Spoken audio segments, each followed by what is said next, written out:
Kasih kita menyambut firman Tuhan yang kita baca tadi dan dengarkan bersama. Kita sambut dengan Pesot Hatorah. Pesot Hatorah Asher Samose Lifnei Bnei Israel Al-Tiyave Beyat Mose. Inilah Torah yang diberikan Musa kepada bangsa Israel sesuai dengan perintah Yahweh oleh perantaraan Musa. Torah Yahweh itu sempurna, menyegarkan jiwa.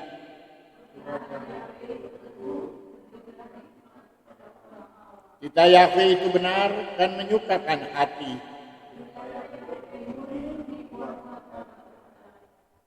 Takut akan Yahweh itu suci, tetap ada untuk selamanya. Maka sekarang, hai Israel, apakah yang diminta Yahweh Elohimmu daripadamu? Selain daripada takut akan Yahweh Elohimmu, hidup menurut segala jalannya, mengasihi Dia, beribadah kepada Yahweh Elohimmu dengan segenap hatimu dan dengan segenap jiwamu.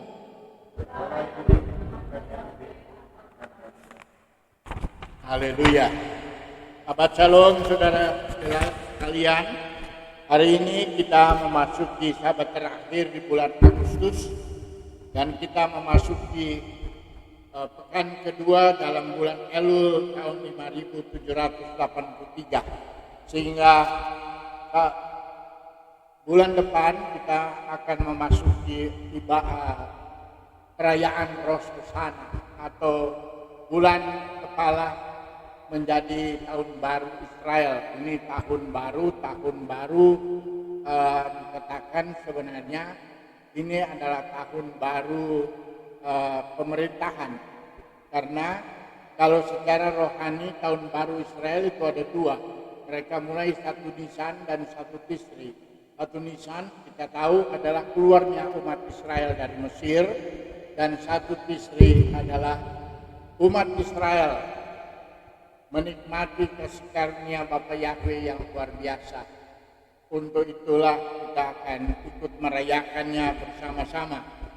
Dan hari ini adalah hari di mana kita membaca firman Tuhan berdasarkan parasa yang ke-49 yang disusun oleh Imam Ezra, sehingga banyak kali disebut ini Shemone Esrei atau apa yang disusun oleh Imam Ezra. Judul firman Tuhan yaitu Kitetse. Ketika kamu maju Kitetse, berperang melawan musuhmu, dan Yahweh Elohimmu menyerahkan mereka ke dalam tanganmu. Itu terjadi.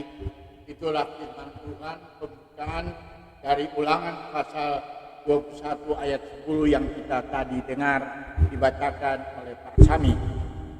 Bacaan parasa yang ke-49 ini memberikan kepada kita berbagai perjanjian bagi umat Israel. Waktu mereka memasuki tanah perjanjian, Musa memberikan dulu mereka Torah. Itu yang banyak kali yang dikenal sebagai hukum Torah. Hukum kedua, ada hukum utama yaitu Shema Israel, dan kita membaca bersama-sama apa yang diperintahkan oleh Yahweh. Yaitu 10 hukum, itu dikatakan sebagai hukum utama. Dan ini dikatakan banyak kali oleh umat ataupun dalam teologi dikatakan sebagai hukum yang kedua, hukum Torah. Nah, hukum Torah menjadi dalam bahasa Indonesia menjadi kata hukum, sebenarnya hanya Torah saja. Tetapi pada waktu diterjemahkan ke dalam bahasa Yunani, maka perjanjian ini disebut sebagai hukum, karena kata Torah dalam bahasa Ibrani diterjemahkan ke dalam bahasa Yunani pada waktu 72 orang dari Yerusalem diundang oleh Raja Ptolemeus kedua untuk datang ke Alexandria untuk menyalin dari bahasa Ibrani ke bahasa Yunani yang kita sebut dengan Septuaginta itu terjadi di tahun 250 sebelum Masehi, ya saudara. Itu dikerjakan oleh orang Yahudi sendiri yang sudah tahu berbahasa Yunani. Karena kita tahu di masa-masa itu kerajaan Yunani yang berkuasa, walaupun pada saat itu mulainya masuk di dalam firman Tuhan waktu Yahshua HaMashiach beracara dengan umat manusia, sudah bukan lagi kerajaan Yunani yang berkuasa, yaitu pada waktu itu sudah kerajaan Romawi. Nah, ini banyak kali orang kurang mengerti. Yunani berkuasa 400 tahun sebelum Masehi. Kerajaan Yunani berkembang di dunia yang menghasilkan orang-orang pintar. Karena orang-orang ini menjadi pemikir yang baik. Dan itu dianut juga oleh orang. Sehingga banyak orang, nah kita tahu kan pada zaman Romawi, orang Israel diserbu kan, dan diusir dari tanah mereka karena mereka kalah. Apalagi di tahun 70 Masehi sesudah Yahshua HaMashiach, 37 tahun sesudah Yahshua HaMashiach, Tuhan dan Juru Selamat kita, mati di atas kayu salib dan naik ke surga, kemudian naik ke surga. Saudara, orang Israel tidak boleh ada di Yerusalem. Diusir semua keluar. Nah, itulah kekalahan total dari mana umat Israel. Nah, kemudian mereka digantikan oleh orang apa? Orang Romawi. Tetapi agama yang berkembang di masa itu telah menjadi dua. Yang pertama adalah agama Yudaisme atau orang-orang yang beragama lama dengan perjanjian lama, tetapi setelah Yahshua HaMashiach kan memunculkan perjanjian baru, memunculkan sebenarnya di Yerusalem atau di Israel adalah umat Nasrani yang pertama. Pada waktu itu belum dikenal adanya orang Kristen. Orang Kristen itu muncul sewaktu Paulus dengan rasul-rasul yang lain masuk ke daerah Yunani, berkembang biak di sana, sehingga orang-orang pengikut itu disebut Kristianos, pengikut Kristus, pengikut orang yang diurapi. Jadi Kristen bukan muncul di Israel. Ini perlu ada penegasan dulu. Jadi kita jangan berpikir setelah kita jadi Kristen kita sudah segala-galanya. Tidak, saudara. Kita sebenarnya sudah melupakan apa yang sebenarnya menjadi bagian kita. Ini yang terjadi dewasa ini. Sehingga yang berkuasa ini akan kekristenan. Dibandingkan dengan Nasrani nggak ada lagi disebut-sebut orang. Tapi saya waktu masih kecil di Manado ini, saya kenal Nasrani dengan Papa Sarani. Sekarang kan sudah nggak ada lagi. Gereja-gereja Protestan sudah tidak lagi melakukan itu karena dianggap sudah tidak relevan lagi. Sehingga untuk kita di tahun-tahun 2000-an ini tidak lagi pernah muncul di telinga kita kata Nasrani. Kalau muncul kata Nasrani, bahkan dari saudara sepupu kita, dari pihak jalan lain menyebut kita sebagai orang Nasrani. Nah, kami melakukan apa yang dikembangkan oleh Yahshua HaMashiach pada waktu dia ada di tengah-tengah dunia. Kalau kita mau jujur, saudara, pada zaman Yahshua HaMashiach tidak mengenal adanya kekristenan. Ya kan dia sudah mati dulu, baru dia muncul Kristen. Jadi Yeshua HaMashiach tidak pernah mengenal kekristenan yang sesungguhnya. Itu jujur, harus jujur kita bicara.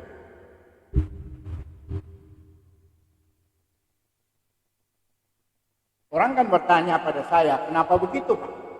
Ya, karena kita sebenarnya sudah lari dari apa yang sebenarnya yang tertulis di dalam Alkitab.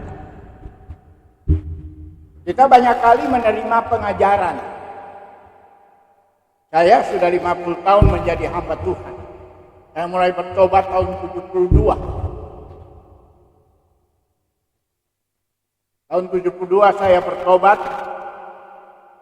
masuk menjadi hamba Tuhan. Belajar menjadi hamba Tuhan. Saya tidak dibina di sekolah tinggi teologi. Saya belajar sendiri pada waktu saya bekerja dengan orang asing.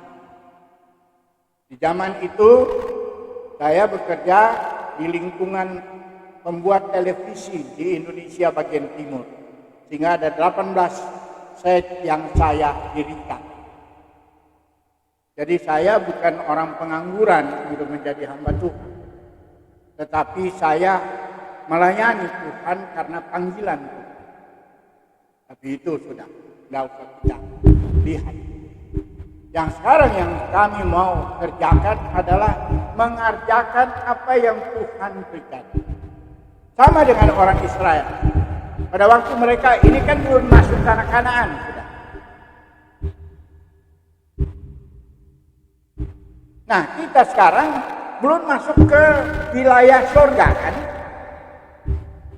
Tapi kita sedang menuju ke sana. Kenapa kita menuju ke sana? Karena Yeshua harus datang dulu, baru muncul kerajaan 1000 tahun itu kan. Kita sedang menanti kedatangan Yeshua HaMashiach. Yeshua HaMashiach itu yang saudara sebut sebagai Yesus Kristus. Tapi Yesus Kristus itu adalah hasil nama yang diberikan oleh orang Yunani. Karena saya berakar Ibrani, maka saya menyebutnya menurut akar iman saya. Orang bertanya kemarin kepada saya, datang saudara sepupu saya, sama-sama kami umurnya 83 tahun. Dia berulang tahun 2 hari yang lalu, mencapai usia yang ke-83. Jadi sudah nenek dia, tapi dia masih kuat jalan dari saya. Dia datang untuk memohon berkat juga atas kehidupannya karena berulang tahun. Jadi kalau kita berulang tahun di dalam firman Tuhan yang kita baca tadi, itu ada tahun berkelimpahan. Jadi kalau saudara berdoa untuk orang berulang tahun, baca aja di dalam yang ke-9 dari Amidah. Tahun berkelimpahan, bawa itu. Jadi kita belajar daripada firman Tuhan, bahwa tidak sembarangan kita berdoa. Biar tahun itu menjadi tahun yang berkelimpahan untuk kehidupannya. Jadi, semua ada sebenarnya di dalam acara Tuhan yang sudah disusun oleh Esra. Pada zaman mereka ada di Babylon. Tapi saya ingin kembali kepada pembacaan kita tadi. Ketika kamu maju berperang, kita pada waktu kita maju berperang, melawan siapa? Musuh tentu. Dan Yahweh Elohimmu menyerahkan mereka ke dalam tangan. Jadi bukan karena kekuatan kita berperang itu, tetapi datang dari Bapa Yahweh Elohim kita menyerahkannya itu kepada kita. Maka di sini saudara, dalam parasa ini kita melihat banyak sekali peraturan-peraturan atau undang-undang yang diberikan oleh Musa kepada umat Israel. Mulai daripada waktu berperang kan ada hasil kita berperang. Hasil peperangan yang pertama yang kita baca tadi, kalau kita ikut urutannya, berarti kita dapat dulu tawanan wanita. Ini di dalam Ulangan pasal 21 ayat yang ke-10, artinya yang kita temukan waktu kita berperang dapat tawanan wanita. Apakah kita melakukan seperti yang terjadi dewasa ini?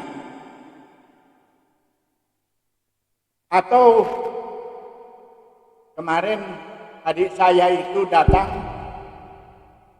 bercerita kepada saya. Dia ingatkan, karena ibunya adik ibu saya. Jadi kami bertumbuh bersama. Dan bapaknya, saudara, hasil perang. Bapaknya dulu seorang militer. Bapaknya adalah seorang mantri di zaman dulu. Nah, zaman perang Jepang tahun 44, dia ditawan oleh Jepang. Karena mereka melawan di Surabaya, maka Jepang potong lehernya. Itulah kekejaman di zaman perang. Nah, di dalam Torah pun kita lihat ada peperangan. Bahkan Tuhan mengizinkan kita masuk dalam peperangan. Bahkan di sini dijaminkan kalau kita masuk di dalam peperangan itu Tuhan akan menyerahkan mereka itu kepada kita. Kita akan menang. Maka kita akan mendapatkan tawanan. Apa tawanan itu? Pertama, tawanan perempuan. Dan di sini diberikan aturan bahwa aturan ini aturan moral, bukan hukum. Ini hukum moral yang pertama yang disampaikan oleh Bapak Yakub. Kalau kita menang dalam satu pertempuran apa itu dan kita mendapatkan seorang wanita yang kita inginkan, maka izinkan orang ini, wanita ini kalau kita baca tadi, harus dia berkabung dulu untuk orang tuanya. Jadi masuk dalam pernikahan banyak kali seorang wanita meninggalkan keluarganya itu tidak gampang. Tuhan izinkan ada waktu untuk dia mengenang kehidupannya bersama dengan orang tua. Itu masalah pertunangan. Atau kalau kita menginginkan seorang, supaya kita itu namanya dia harus menghormati orang tuanya. Bahkan dibilang dia harus gunting kukunya sama dan semua kan tadi sudah diberitahukan kepada kita. Dari hukum moral ini kita lihat bagaimana di dalam hukum perangnya Tuhan memberikan batasan-batasan secara khusus. Tidak seperti sekarang. Kalau saudara lihat bagaimana peperangan yang terjadi di zaman-zaman kita ini dengan kondisi dunia di Timur Tengah, apakah perempuan dihargai pada waktu itu? Kan tidak. Pelanggaran terhadap hukum yang Tuhan berikan. Kasihan, wanita-wanita ditembak biasa saja, dianggap tidak ada. Sehingga mereka tidak diberikan haknya. Di dalam Torah, hukum moral yang pertama-tama harus diagungkan. Sesudah hukum moral mengenai hak sulung. Tadi kan dibaca, orang punya istri. Zaman dulu kan istrinya banyak, sampai sekarang juga banyak yang punya istrinya banyak. Ada yang dia kasihani, ada yang tidak. Di sini dia atur, ini hukum moral. Jangan kamu karena mengasihi maka engkau abaikan hak sulung dari yang tidak dikasihi. Dia harus menerima haknya. Itu hak kesulungan di tengah-tengah keluarga. Sesudah itu muncul pemberontakan anak-anak di dalam keluarga. Banyak orang tua yang tidak sanggup menangani kehidupan anak-anak. Oh, saudara bayangkan, anak-anak ini diserahkan Pak di pintu gerbang, dan kalau ada rasa bersalah, maka anak itu harus dilontari dengan batu. Tetapi ada syarat lagi yang akan melontari dia dengan batu. Dia harus buktikan dulu dengan 2-3 orang saksi kesalahan anak ini. Baru boleh. Jadi hukum Tuhan itu ada diberlakukan. Jangan seperti hamba Tuhan datang kepada saya beberapa hari yang lalu.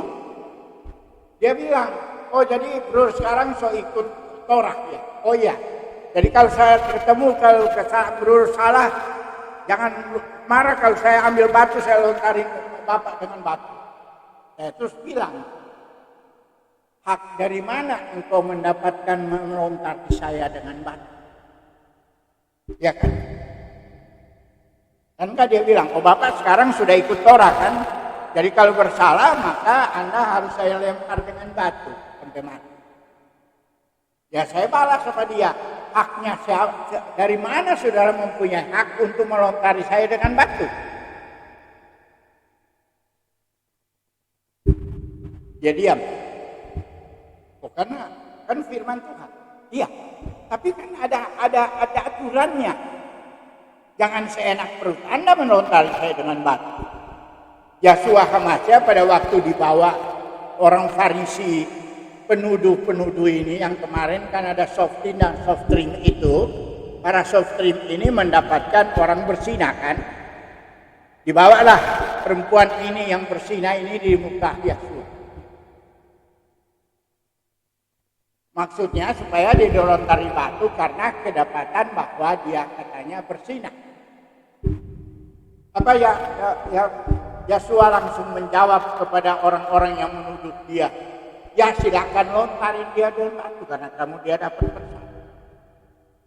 Dia gambar-gambar aja di tanah. Itu cerita di dalam Alkitab yang kita baca. Pada waktu dia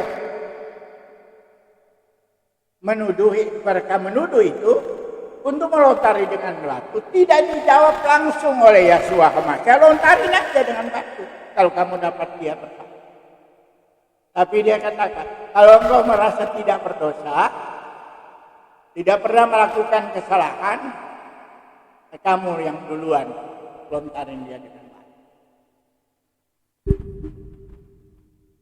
Jadi ada hukum yang Yahshua HaMashiach berikan kepada orang-orang yang merasa diri hebat,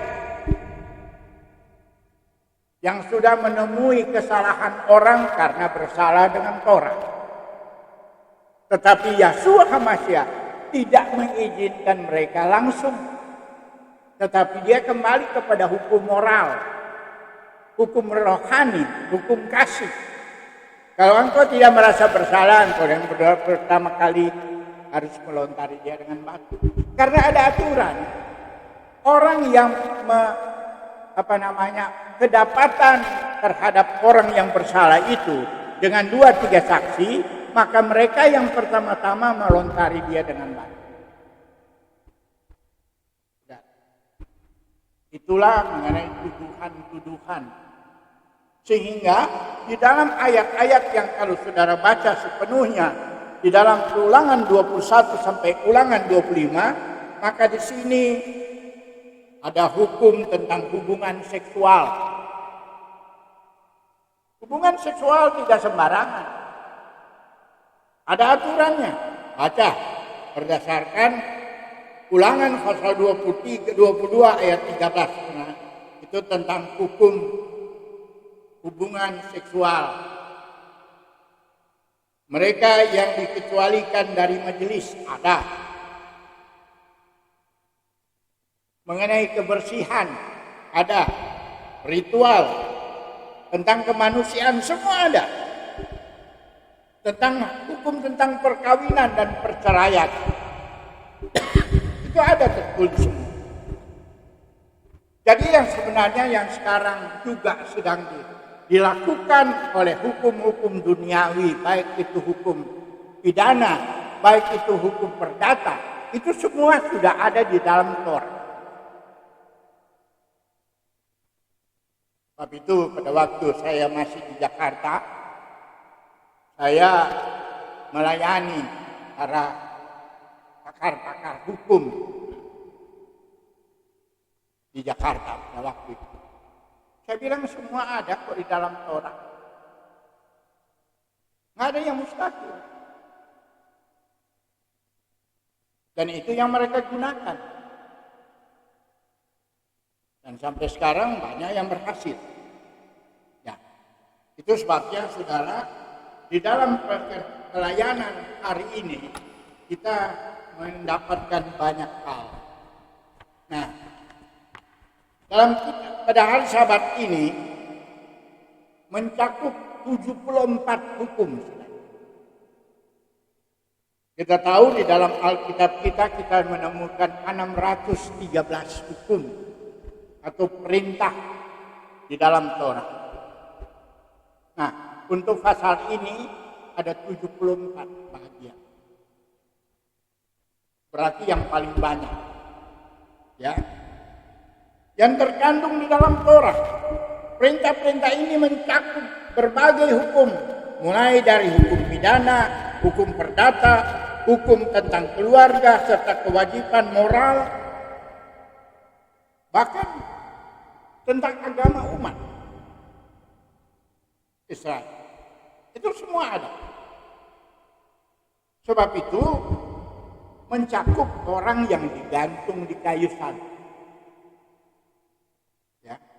Dalam Torah ini merupakan kumpulan ajaran yang sangat praktis yang membahas hampir semua situasi kehidupan nyata manusia di dalam dunia. Mulai dari hak waris anak sulung hingga harta menghadapi anak yang keras kepala, memberontak. Mulai dari mengembalikan benda yang hilang kepada miliknya sehingga membangun pagar pengaman di atas rumah yang tinggi. Seperti saya tingkat 2 ini ada pagar. Nggak boleh sembarangan. Sebab kalau dia jatuh kan bisa mati orang. Sama dengan kejadian pada waktu Paulus sedang habis Abdallah, dia bicara sepanjang malam, datang si tikus sok jago, dia duduk di mana? Di jendela. Nangkring di atas jendela. Saking dia kecapean, ketiduran, jatuh dia. Ya kan itu cerita. Baca saudara cerita aku. Pada waktu tikus jatuh, dia mati, tidak mati saudara. Saudara bayangkan Paulus menghadapi kematian seseorang karena dia khotbah. Akibat berkhotbah, orang mati. Tapi apa dibiarkan oleh Paulus? Tidak. Dia dibangkitkan kembali. Ya kan? Nah itu soal itu. Tapi lagi kita melihat ya perlakuan etis terhadap mayat yang berlaku bagi penjahat yang digantung di salib. Secara khusus orang ayat yang sudah mati di kayu salib itu di zamannya Tuhan diberitahukan sehingga pada waktu Yeshua HaMashiach mati di kayu salib, datang siapa? Siapa yang datang meminta mayatnya Yeshua HaMashiach yang mati? Karena besok mereka akan menghadapi hari raya Sabat Gadol. Bukan Sabat biasa, bukan Sabat hari ke-7. Karena di hari yang ke-14 mereka menyalibkan Yesua, di tanggal hari yang ke-15 itu kan adalah hari Sabat Gadol, hari Sabat besar. Dalam bahasa Yunani disebut Sabaton, bukan Sabat biasa. Inilah yang kekeliruan yang terjadi sampai sekarang ini. Sehingga ada orang memunculkan istilah bahwa Yesua mati di hari Jumat. Karena besoknya katanya hari Sabat. Itu salah besar. Itu penipuan gereja-gereja yang ada. Mulai dari gereja Katolik, saya boleh katakan. Karena tidak membaca dengan benar firman Tuhan. Yang seharusnya ditulis Sabaton, dia bilang Sabat biasa. Sabat biasa adalah Sabat hari ke-7 seperti hari ini. Yesua digantung sebelum acara Sabaton. Sebelum acara mereka merayakan hari raya keluarnya umat Israel dari Mesir. Nah, ini yang tidak tahu sejarah main enak aja. Menyebut kematiannya di hari Jumat karena besoknya hari Sabat. Tapi Sabatnya nggak diikutin juga, ya kan? Tapi kan kita nggak bisa mengoreksinya dengan benar, nggak bisa. Saya waktu membuka jemaat kami yang ada di Palangkaraya, saya sangat sulit untuk memasuki daerah itu. Sehingga saya disuruh Tuhan harus mencium kaki orang yang merasa diri berkuasa di sana. Untuk mengalahkan mereka. Dan itu terjadi. Tapi saya bersyukur, berterima kasih kepada Bapak Yakub. Hal ini terungkap di hari ini. Yesua masih mati di kayu salib. Besoknya adalah hari Sabat. Dan peraturan yang digariskan menurut pasal ini yang kita baca, orang yang mati di kayu salib tidak boleh berdiam terus mayatnya di situ. Karena orang yang tergantung di kayu salib itu menandakan adanya kutukan daripada Bapa Yahweh Elohim untuk manusia. Orang itu terkutuk. Tapi itu kita boleh jangan lagi pakai tanda salib itu sebagai lambang kita. Itu lambang kutukan. Tiap kali saudara memakai salib, saudara memberikan kutukan itu datang pada saudara. Itu sebenarnya. Karena itu firman Tuhan. Orang yang tergantung di kayu salib itu adalah orang yang terkutuk oleh Yahweh. Sebab itu setelah Yesua mati di kayu salib, besoknya hari raya Sabat Gadol untuk memasuki perayaan Pesak, saudara, maka dia harus diturunkan. Dan ini banyak yang tidak diterangkan oleh para hamba Tuhan, tidak mengerti. Tapi karena kita masuk ke akar Ibrani, saya harus memberitahukan yang benar supaya kita sadar bahwa kematian Yesua HaMashiach bukan di hari Jumat. Kalau mungkin yang saudara salibkan itu yang namanya Yesus, haleluya, itu urusan saudara. Kalau urusan saya adalah Yesua HaMashiach, penyelamat Israel, dia bukan mati di hari Jumat. Dia mati sebelum hari raya Nisan itu. Sebelum hari raya Pesak. Sehingga dia harus diturunkan. Nah ini kan tiap kali Pesak, Paskah, orang bilang dia hari mati di hari Jumat. Hari ini saya ingin membantahnya. Dia mati bukan di hari Jumat, tetapi perayaan sebelum perayaan Pesak. Nah, kita akan mengikuti tanggalan yang berbeda. Saya mengikuti tanggalan Ibrani 9 Elul.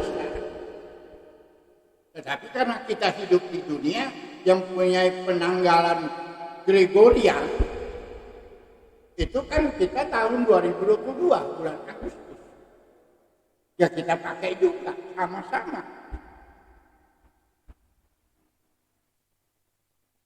Tetapi bagi kita harus merenungkan apa yang sebenarnya.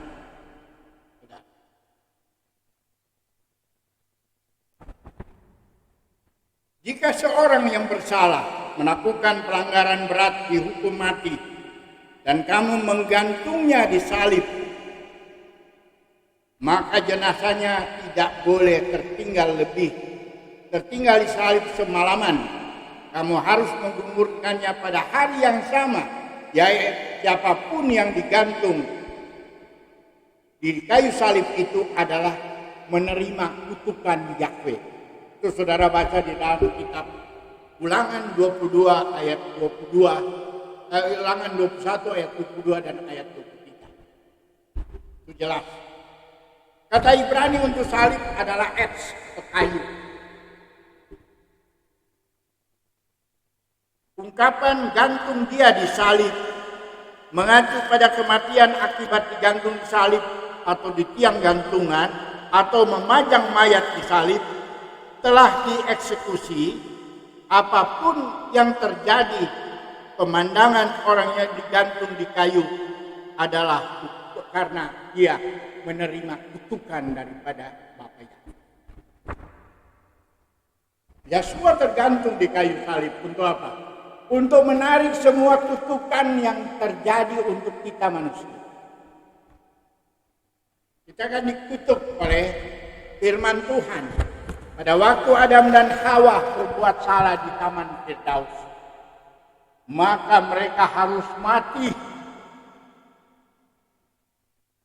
karena pelanggaran kepada perintahnya. Sebenarnya kita ini yang harus disalib karena pelanggaran kita terhadap hukum Yahweh. Tetapi Yeshua HaMashiach merelakan diri, dia rela disalib di atas kayu salib adalah untuk apa tangannya? Kenapa tangannya dia terbuka? Tangannya terbuka, menunggulah. Dia tangan terbuka menunggu kita menyerahkan semua kutukan-kutukan, segala pelanggaran-pelanggaran dosa kita terhadap Bapa Yahweh supaya dia tanggung di kayu salib. Ini harus kita mengerti supaya kita menghargai penyaliban. Nah, kalau dia sudah disalib, jangan dibiarkan dia semalaman tergantung terus di situ. Kalau kita enggak, tetap aja digantung terus dia di situ. Di tiap gereja ada salib di muka, gantung terus. Kutukan terus. Lihat kutukan dosamu, memang benar. Boleh aja kita lihat-lihat itu. Tapi tidak pernah diterangkan. Bahkan salib itu dijadikan kayak sesuatu kehebatan orang Kristen. Karena salib. Memang karena salib itu kita diselamatkan. Tapi kenapa kita harus lihat itu terus? Berarti kita nggak akan pernah bertobat, saudara. Itu kan beda. Tapi kalau kita tidak melihat hal itu, kita turunkan dia, kuburkan dia. Apakah Yeshua HaMashiach setelah dikubur dia tetap ada di kubur? Nah, ini rahasianya. Terbukti Yeshua HaMashiach waktu mereka besoknya pergi mencari Yeshua HaMashiach yang sudah dikubur itu, apa diketemukan? Tidak. Dia sudah bangkit dari antara orang mati.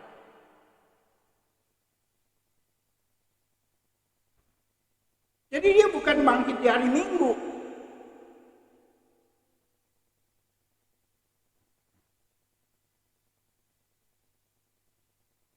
kan dikubur. Kalau hari Jumat dia mati, dia dikubur, besoknya hari Sabtu.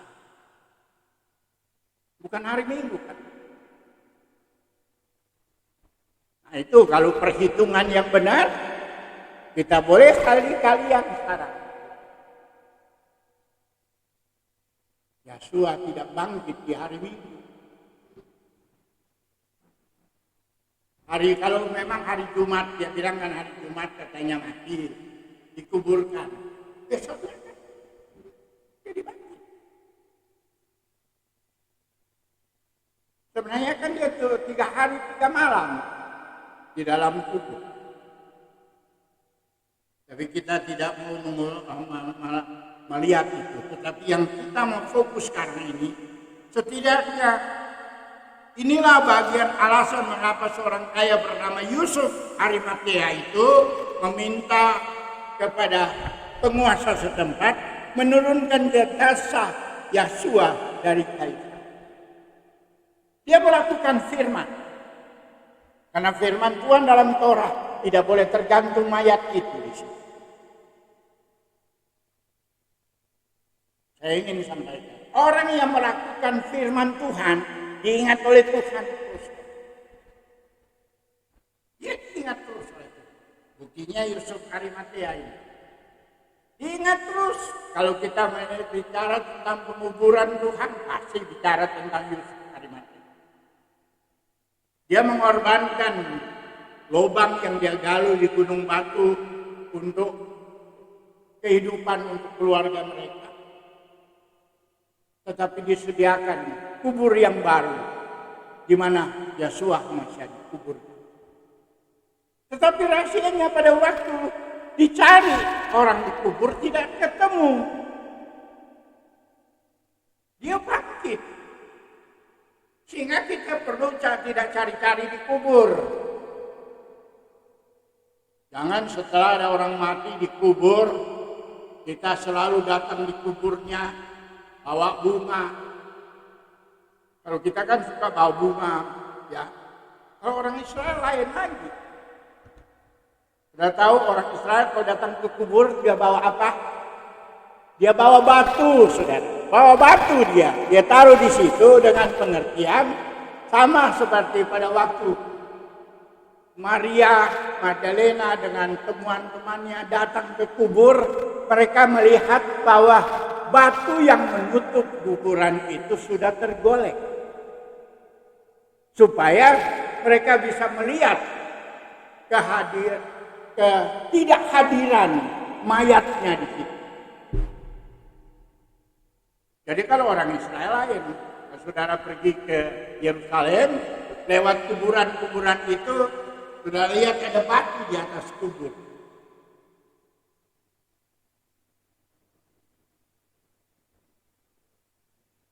Ya saya karena sekolah di sana, saya belajar itu dan kita lewat di situ diajar. Oh lihat itu ada batu, ada apa itu? Kita kan nggak tahu. Karena biasa kita kalau datang bawa apa? Bunga. Sampai bunga itu penuh di situ. Kalau orang Israel tidak, batu yang dia bawa di situ, saudara. Amin. Luar biasa.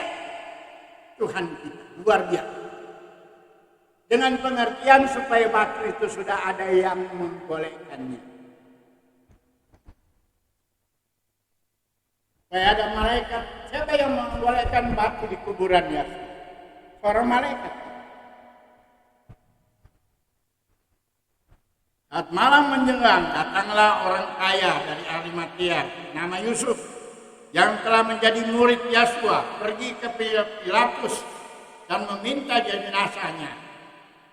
Dan Pilatus memerintahkan agar jenazah itu diberikan kepada Yusuf, mengambil jenazahnya, membungkusnya dengan kain kafan yang bersih dan menyuruhnya dikubur di dalam kubur yang baru yang telah ia gali. Itu terdapat di dalam Matius pasal 27. Semua tertulis. Tapi Yesua tidak bersalah atas pelanggaran berat. Jadi mengapa dia dibunuh di kayu salib. Mungkin ini kita bertanya, kenapa? Itu semua adalah karena mau menanggung segala salah dan dosa kita. Amin.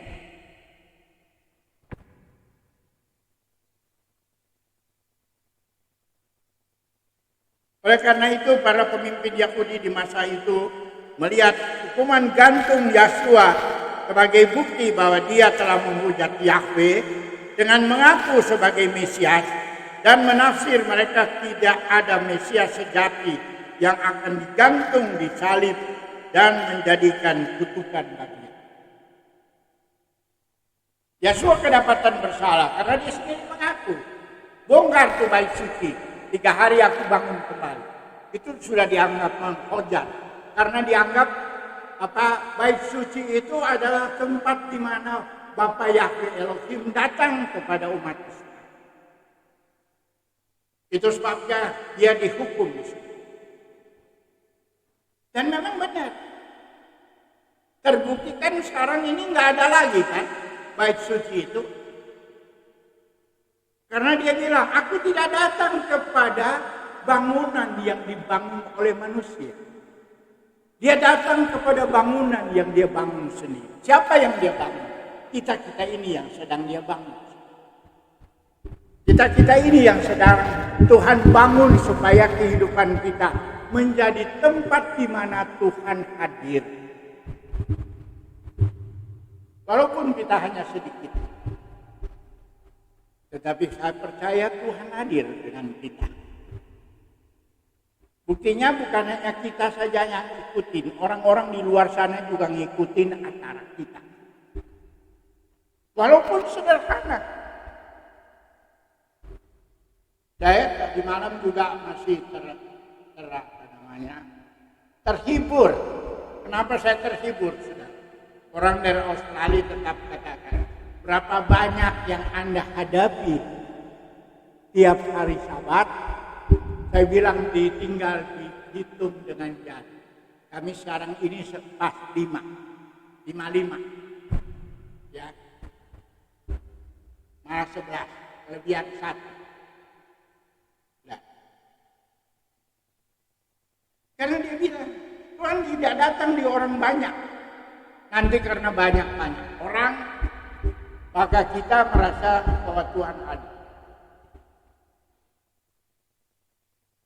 Tadi pagi saya lihat di HP saya, saudara saya dari Jakarta mengirim. Katanya di Amerika sekarang terjadi pertobatan yang luar biasa.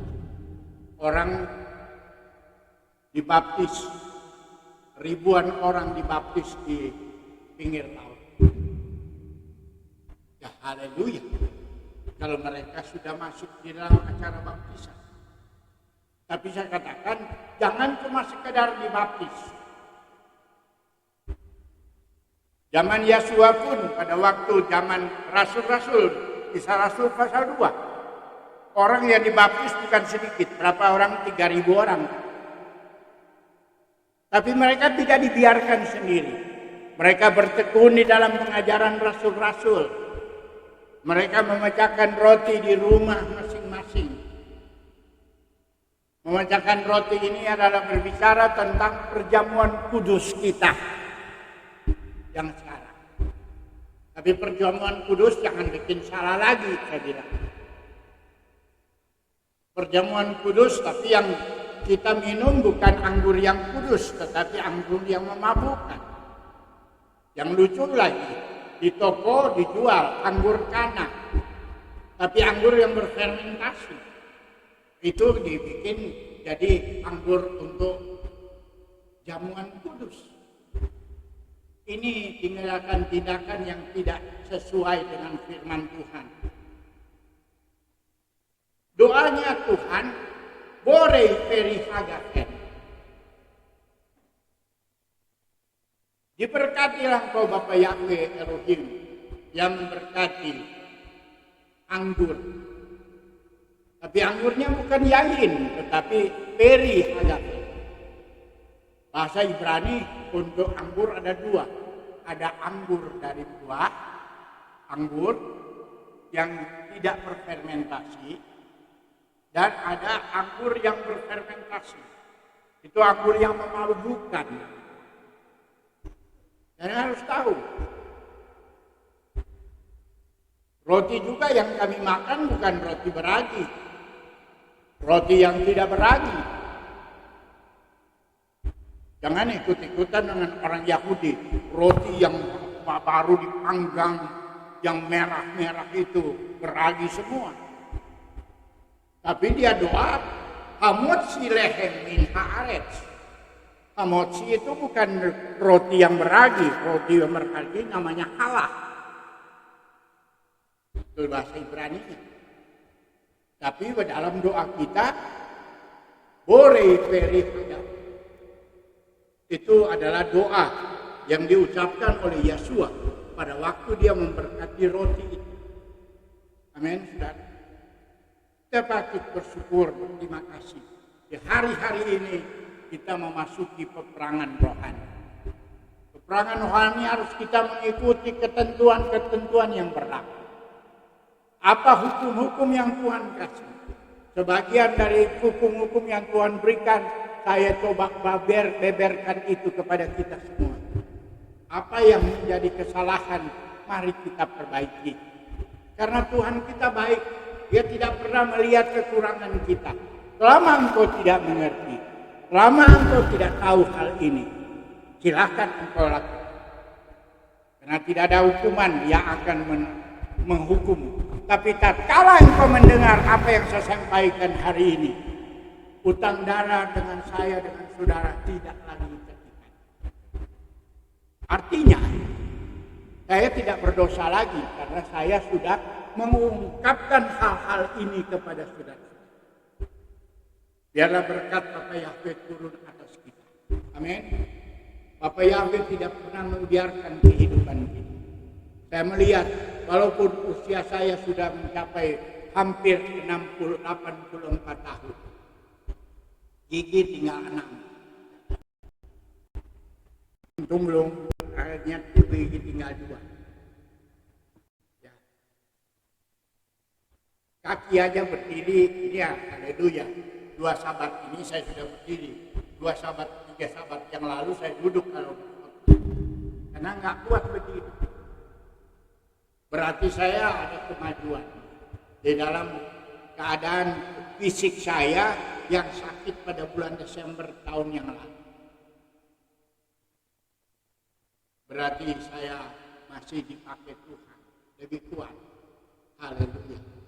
Sebab itu saudara bantu kami dalam doa, supaya apa yang Tuhan inginkan kita wujudkan, kita dapat wujudkan bersama. Mempersiapkan jemaat menyambut kedatangan Yeshua HaMashiach dengan tidak berkaca celah, dan akan ikut memerintah di dalam kerajaan 1000 tahun.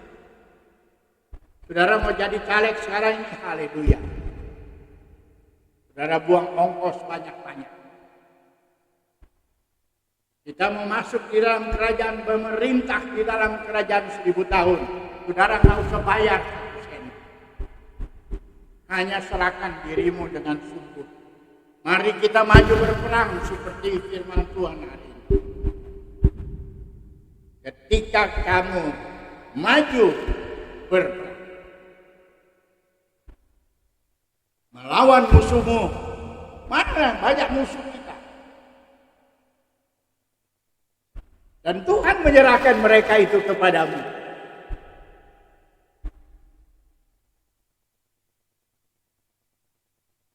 Jadi bukan karena kita. Karena Tuhan menyerahkan mereka itu kepada kita. Dan saya bersyukur hari ini sudah banyak musuh-musuh saya dahulu mulai datang. Mulai menyerahkan diri. Apa saya harus mengusir mereka keluar dari rumah saya? Tidak. Saya sebut mereka datang. Mari kita bersama-sama. Kalau ada kesalahan kita yang lalu, mari kita perbaiki di bukan Tuhan. Amin. Kita lagi dalam peperangan rohani. Dan Tuhan mendengarkan doa-doa kita. Dan itulah kekuatan kita. Mendorong kita makin maju di dalam Tuhan. Amin. Bapa Yahweh menyertai kita. Mari kita bangkit berdiri, kita mengakhiri dulu acara kita mau berdoa.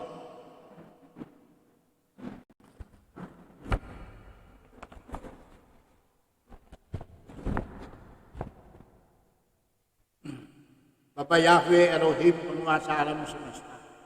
Terima kasih Bapa untuk berkat-Mu yang Engkau sediakan bagi kami. Yaitu kami disuruh maju untuk berperang. Karena mereka musuh-musuh yang ada di hadapan kami. Engkau serahkan kehidupan mereka itu ke dalam tangan-Mu. Dari tangan-Mu Engkau serahkan itu kepada mereka dan kami boleh memenangkan kehidupan mereka. Kami rindu memenangkan jiwa-jiwa yang ada dewasa ini, Bapa. Kami rindu supaya saudara-saudara kami yang kami kenal dari dahulu. Kami rindu supaya mereka masuk bersama dengan kami untuk maju berperang melawan musuh-musuh. Dan Engkau menyerahkan itu kepada kami. Dan kami mau melakukannya menurut undang-undang, menurut aturan-aturan yang Engkau sediakan. Kami telah menyampaikan beberapa hal pada hari ini. Mari Engkau meteraikan itu